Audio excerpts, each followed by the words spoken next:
IIT JEE 1992 का question है। Question में कहा गया है at constant volume for a fixed number of moles of a gas the pressure of gas increases with rise in temperature due to. Volume अगर fix है and fix number of moles है तो उसमें pressure increase होता है temperature अगर increase किया जाए। इसका रीजन क्या होगा? ए ऑप्शन है increase in average molecular speed, B है increase rate of collisions among molecules, C increase in molecular attraction and D है decrease in mean free path.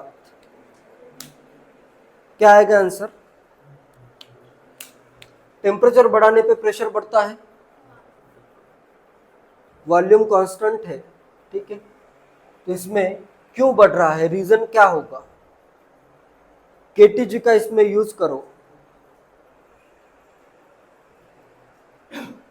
Collision अगर मॉलिक्यूल्स के बीच में बढ़े हैं, मॉलिक्यूल्स के बीच में अगर कोलिजन बढ़ते हैं तो उसका प्रेशर से कुछ लेना देना नहीं है, प्रेशर कंटेनर से कोलिजन का होता है, ठीक है। नेक्स्ट क्या आएगा आंसर बताओ? सिंगल करेक्ट है। क्या आना चाहिए answer? Increase in average molecular speed, ये आंसर आएगा। ये फॉर्मूला अपन ने डिराइव किया था, P is equal to 1/3 mu² by V, या फिर अगर मैं यहाँ पे कैपिटल M करता हूँ 1 मोल के लिए, इधर मोलर वॉल्यूम आ जाएगा। तो इसमें U बढ़ेगा, टेम्परेचर बढ़ेगा तो क्या होगा?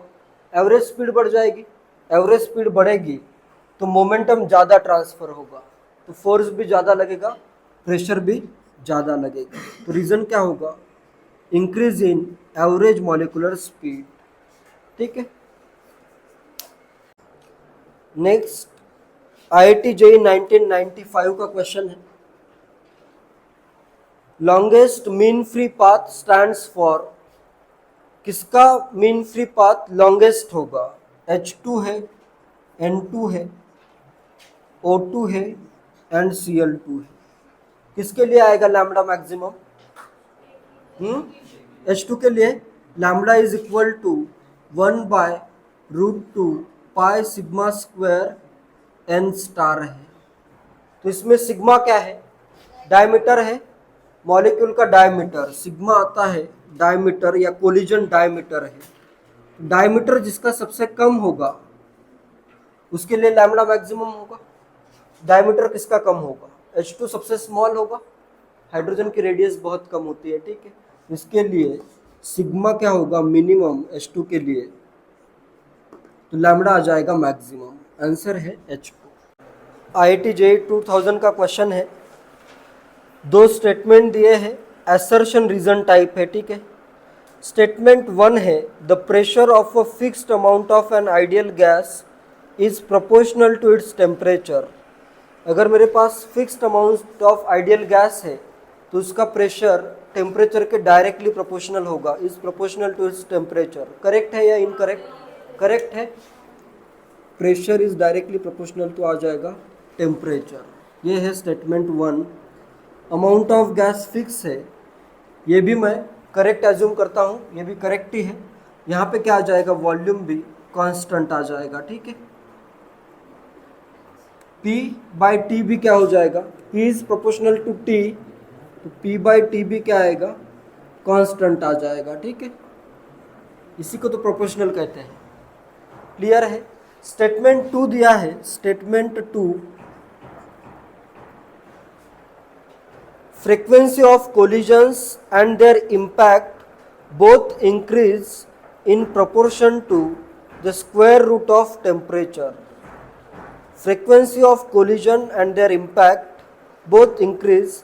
Frequency of collision मतलब collision frequency रहेगा, ठीक है। Frequency of collision, collision frequency को ही क्या कहेंगे? फ्रीक्वेंसी ऑफ कोलिजन, ठीक है।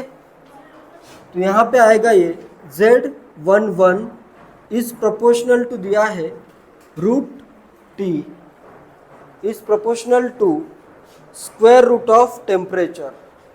यहाँ पे Z11 का फॉर्मूला क्या है? Z11 is equal to 1/√2 pi sigma square UAV N star. जब pressure is directly proportional to temperature है, N स्टार का स्क्वायर आ जाएगा। P is directly proportional to temperature, ये यही का इधर यूज करना है। यहाँ पे क्या आ जाएगा? It is directly proportional to P/T, ये तो वाला पार्ट कांस्टेंट हो जाएगा। ठीक है, क्लियर है? ये वाला पार्ट कांस्टेंट अगर हो गया तो बचा क्या? UAV बचा सिर्फ। तो क्या आ जाएगा? Z11 is directly proportional to √T। यहाँ पे ये भी आ रहा है N star is proportional to P/T का स्क्वायर, लेकिन for fixed amount of gas P is proportional to T। यहाँ पे P is proportional to T है, इसलिए क्या हो गया? कैंसल आउट हो गया। बचा क्या? सिर्फ √T, इसलिए स्टेटमेंट 2 भी करेक्ट है। ये वाला जो आ रहा है ये क्या है? कांस्टेंट है। क्लियर है? इसलिए स्टेटमेंट 2 भी करेक्ट है।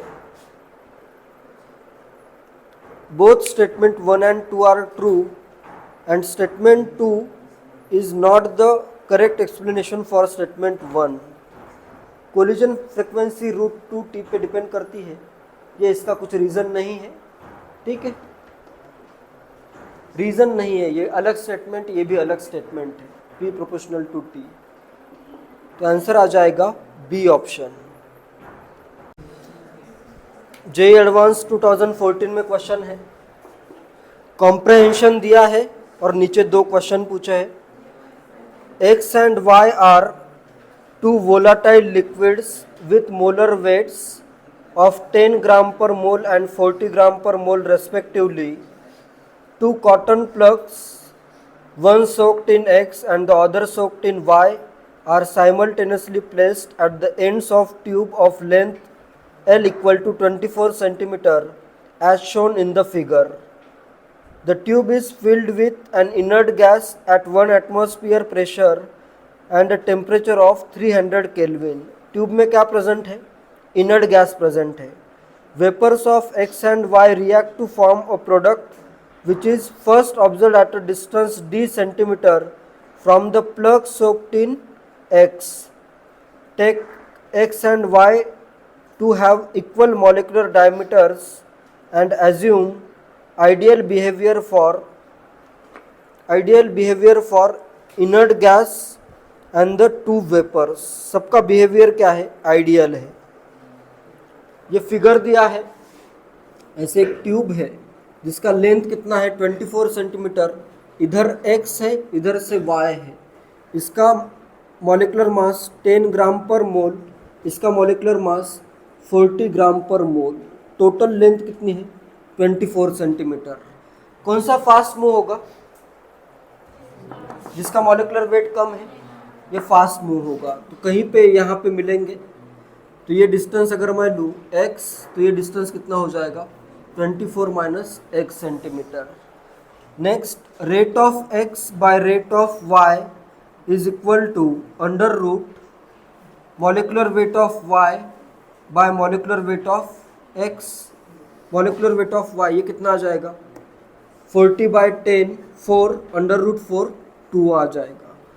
Rate of x is 2 times rate of y, तो distance covered by x is 2 times distance covered by y। तो ये डिस्टेंस जो आ रहा है, इसने जो कवर किया है, ये कितना आएगा? 2 टाइम्स। तो अपने पास क्या आ गया? 24। x इज इक्वल टू, यहाँ पे क्या आ जाएगा? x is equal to 2 times distance travelled by x is 2 times distance travelled by y। 24 minus x आ जाएगा। ठीक है, तो ये कितना आ जाएगा? 3x equal to 48, x equal to 16 centimetre. ये तो तुम डायरेक्टली भी गेस कर सकते हो। ये डबल डिस्टेंस होगा, इसका 8 होगा, इसका 24 होगा। ठीक है, तो आंसर आ जाएगा 16 सेंटीमीटर फर्स्ट पार्ट का। जैसे क्वेश्चन फर्स्ट है, the value of d in centimetre shown in the figure as estimated from Graham's law is, इसका आंसर होगा 16। एंड नेक्स्ट क्वेश्चन है, the experimental value of d found to be smaller than the estimate obtained using Graham's law, this is due to, अपन ने calculate किया है Graham law का use करके 16 centimetre, लेकिन actual में ये कहीं पे इधर ही मिल रहे हैं। ठीक है, तो ये x थोड़ा सा कम मूव हुआ, y थोड़ा सा ज़्यादा मूव हुआ है। ठीक है, ये एक्चुअल में हुआ। ठीक है, the experimental value of d is found to be smaller than the estimate obtained using Graham's law, this is due to, इसका रीज़न क्या है, larger mean free path of x as compare to that of y। क्या ये reason होगा,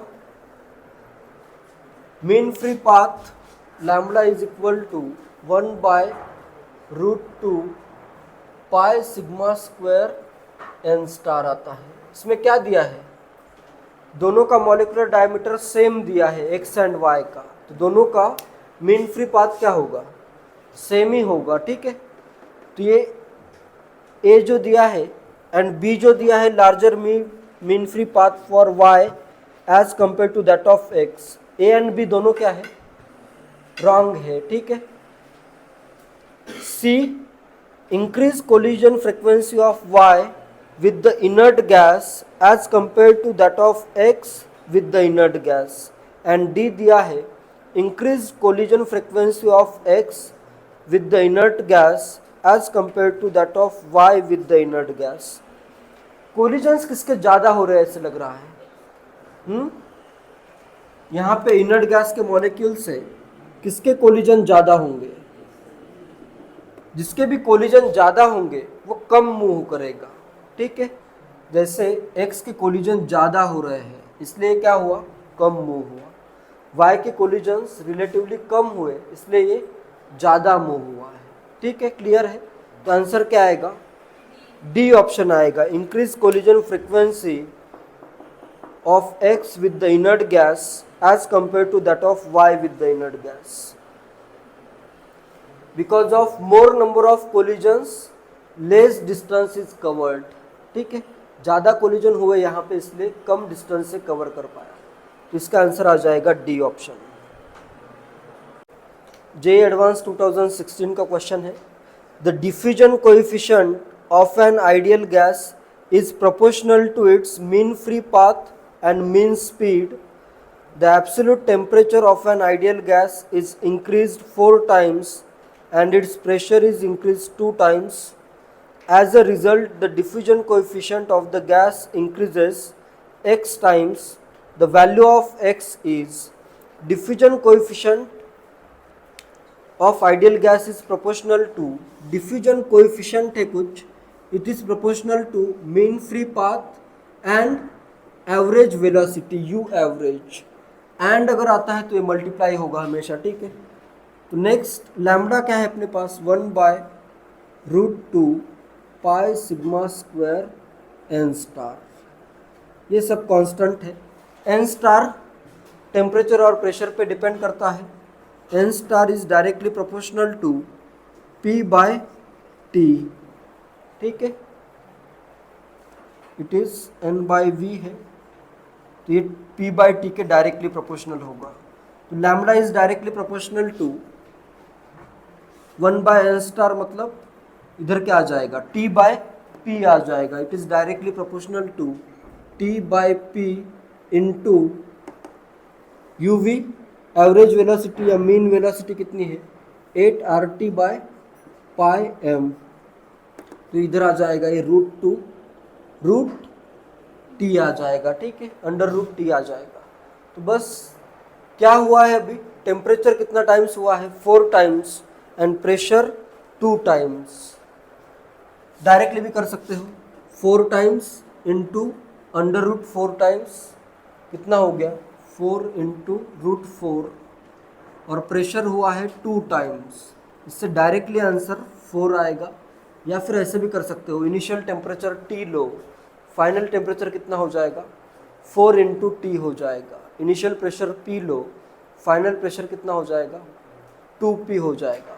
फिर ये put करो और रेशो लो, उससे आंसर आ जाएगा 4। ऐसे t final root t final divided by p final कितना होगा ये? It is x times is equal to, it is x times the t initial under root t initial divided by p initial. ठीक है, तो यहाँ पे अभी ये जो वैल्यूज आ रही है ये 4 टाइम्स t इनिशियल है, ये भी 4 टाइम्स t इनिशियल, ये 2 टाइम्स p फाइनल, तो x की वैल्यू आ जाती है इधर 4।